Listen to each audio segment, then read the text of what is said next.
Now, in the plugins section of your WordPress dashboard, you'll probably see that there are already maybe one or two plugins that have been installed by default to begin with, and you haven't actually done anything about it. Possibly these two. Akismet is a good spam protection system, and Hello Dolly is just a bit of fun, really, from WordPress designers. It's not a plugin that will actually do anything active to your site. But how do you actually add new plugins? Well, all you do is you click on the Add New button here in the top left-hand side, and immediately you'll see very, very popular plugins and some plugins that are recommended.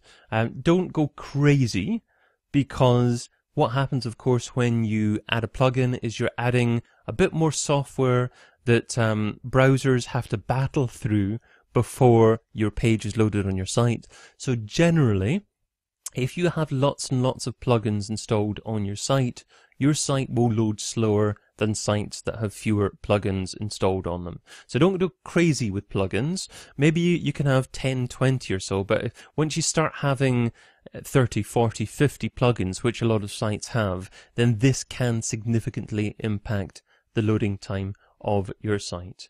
So the first plugin that I reckon you should be looking for if you use Genesis, which you should be using, of course. So Genesis Simple Edits is just here. So all you do is you click on the Install Now button, and it's a very, very simple process to actually get a plugin installed. That's installed. Once it's installed, you need to activate it. So obviously only activate plugins that you're confident aren't going to muck up your site. So this one's obviously reviewed by lots of people, very popular. So there we go. All we do is we click on Genesis. Now the Simple Edits option appears here underneath the Genesis menu system. So that's where plugins go. Plugins will appear within the menu system generally here. Now there's no hard and fast rule as to where they might appear. They might actually install themselves as their own core piece of the menu, or they actually might disappear under some subsection of the menu. So sometimes you have to hunt for where the plugin installs itself, but generally it's fairly logical. Obviously here, Genesis Simple Edits, click on that, and then here we go. This gives us an opportunity to amend the footer text. So rather than actually write something just now, what I'm just going to do is add a bit of text here just to see that it picks up. So it's this P is the code of a paragraph, and that's the ending of a paragraph there. So you'd want to keep that in there. But I'm just going to test by adding some test text in there and save settings. Now this will show you when I go back to the site and refresh it that hopefully those words test will be added to the bottom of the site. And no, it isn't. It's just the original text at the bottom there. So I've got to go back here and just see what I've done here. So perhaps actually it's this area here that I need to change, footer credits text. So if I take what I did put in here previously and make sure that I get rid of that and put it back to as it were, and add the test here, and then save settings, we will see if that makes a difference. So we'll refresh the home page of the site, and indeed that has made the difference there. If you look at the bottom of the screen there, you can see test, then copyright there as well. So it's easy to figure out where you need to make the changes. It's impossible to know everything, and that's what designers do. Designers test things out a little bit there as well. If they don't know what's happening, do a little test, save, refresh. Has it made the difference? No, it hasn't made the difference. So revert. Don't save those changes. Go back to originally how it was and test somewhere else. So that's exactly what I've done there. I've figured out where that thing works. Now, if your site isn't published yet, you're not going to break something just by testing something as simple as that, or it's highly, highly unlikely that you're going to be breaking something. So that's the way you do it. So now I'm just going to go back there and do what I need to do to actually get my own personalized footer at the bottom.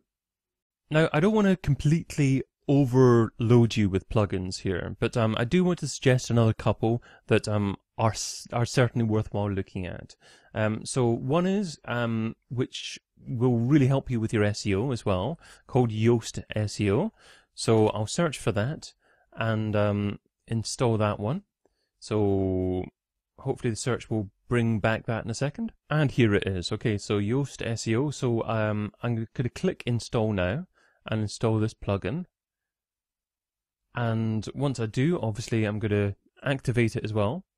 So activate the plugin button. So it is very, very quick to actually install these. So as you see, when you actually install Yoast SEO, it'll give you an option to start a tour. So that's probably worthwhile doing if you haven't done it before.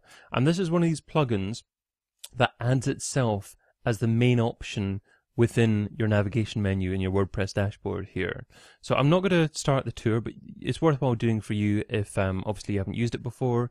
Click SEO there as well, and then you can see all the options within here. So there are so many pretty amazing options. Let's just go through a couple of them. So first of all, when you actually select a post or write a post, so go to posts, add new, or edit an existing one, if you scroll down underneath the post itself, you can see Yoast SEO has added itself here. So what it does here is it gives you a preview of what the page would probably look like within Google search results, and that's really useful.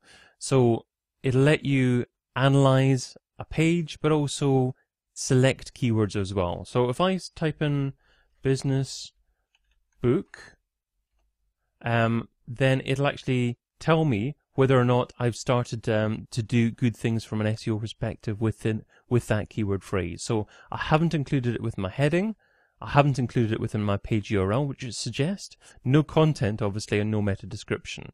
So what I do is I type in what I want the title to be in search engine results. So let's just copy in something just for instance, just copy something from this page. Now here it's showing me that after the word delete, Google will actually crop off the rest of the title. So the title is too long there. So it shows you how long the title should be and replaces the default page heading as the title within Google search results. It'll also show you how long a meta description should be. So here it's too long. It's reckoning a meta description should be roughly 156 characters or less. So these are really good pieces of advice. So your page title needs to be fairly short now. It's roughly 50 characters now because Google actually increased the character size reasonably recently, and that meant that the quantity of characters you could fit into your page title was reduced in number. So you want to have roughly 50 characters now, including spaces, for your title, and about 156 characters or slightly less for your meta description. And then your focus keyword in there as well. Yoast will actually come up with suggestions there as well for different keywords, and it'll also give you scores based on a traffic light system of how well optimized your page is. Now you can fiddle about with a couple of things here, but fiddling about is probably not a good phrase, because if you don't know what you're doing here, probably best not to do it. But within here as well, you can do a few things such as stopping search engines from viewing a page, and you can also add some descriptions for social shares as well, which is very effective from a social sharing perspective. So a really useful tool there within posts. One other thing to mention is Yoast SEO will also produce an XML sitemap of your latest content. What is an XML sitemap? Well, it's essentially a URL that search engines can follow, and this URL will also include links to your latest posts or pages or updated posts or pages on your site, and it'll also tell search engines how important those posts and pages are in relation to other pages on your site. So what you can do is you can take this XML URL and submit it to what's called Google Search Console. It used to be called Google Webmaster Tools. Submit it in there, and then Google will automatically be notified when you add new content to your site. So again, going through everything about this is probably beyond the full remit of this course, but I wanted to make you aware of this plugin. It is very extensive, but it could be very important to the SEO success of your website. Now, a third and final plugin that I would like to take a look at with you is something that will help you produce a contact form. So let's click Add New, and there's a plugin that I have in mind. So I'm going to search, I'm going to crawl across here first of all and search for Fast Secure Contact Form. So I'll search for that, and this plugin here has had over 400,000 installs. So I'm going to install that here on businessbookofthemonth.com, and then once it's installed, which it has been done, is click Activate there. So it's activated there. Now, within the plugins menu, you see FS Contact Form. So if I click on that, and then within the basic settings, I can see the short code for this form, which is this here. So I'm going to copy and paste this here, and then I'm going to create a new page, Add New, just called Contact, okay?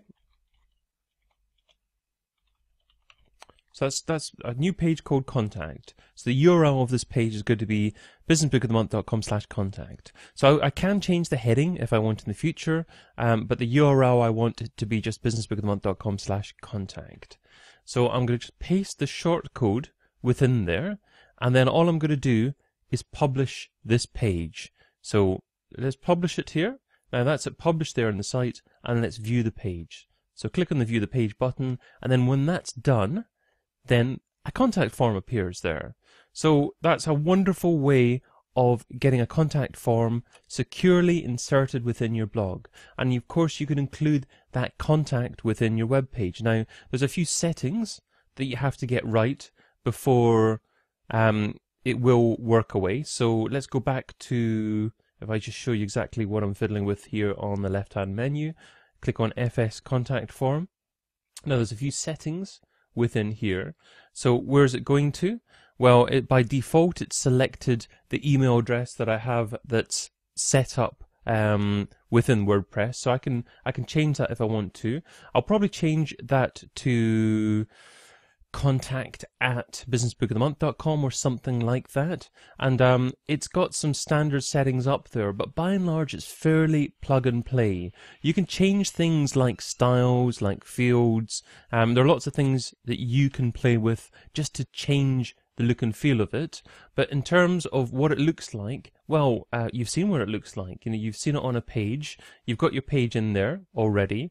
So your page is /contact. So let's just go to that just now actually. businessbookofthemonth.com/contact. Okay, so that's the URL of the page. So what I'm going to do is copy and paste that. I'm just going to add that to the menu as well. So I'm going to go back to the WordPress dashboard, and then I'm going to click on Appearance and then Menus. So remember having the primary menu. So you've got the primary menu here. So within the primary menu, you've got your one page. So you've got your contact page here now. Let's add that to the menu. Now we can either add that separately or also add that as a page within the sample page section. So I'll add it twice just to show you it working like that. I'm going to scroll across here and save the menu. Click on the Save the Menu button. So that's saved there now. I'm going to go back to the site and refresh the page, and now we've got sample page. Underneath that is contact, and then contact's the separate section there as well. That's because I added it twice, just because I wanted to show you how easy it is to add pages there. So there we go. That is adding another plugin, the contact form plugin to WordPress. So easy to do. It's up to you now to go away and find plugins that are relevant to your business. It's challenging sometimes to get an absolutely great plugin, so make sure you select the right one, and make sure you don't add plugins just for fun. Only if they make a massive difference to your site, add in plugins. So plugins is an integral part of the success of the future of your WordPress powered website.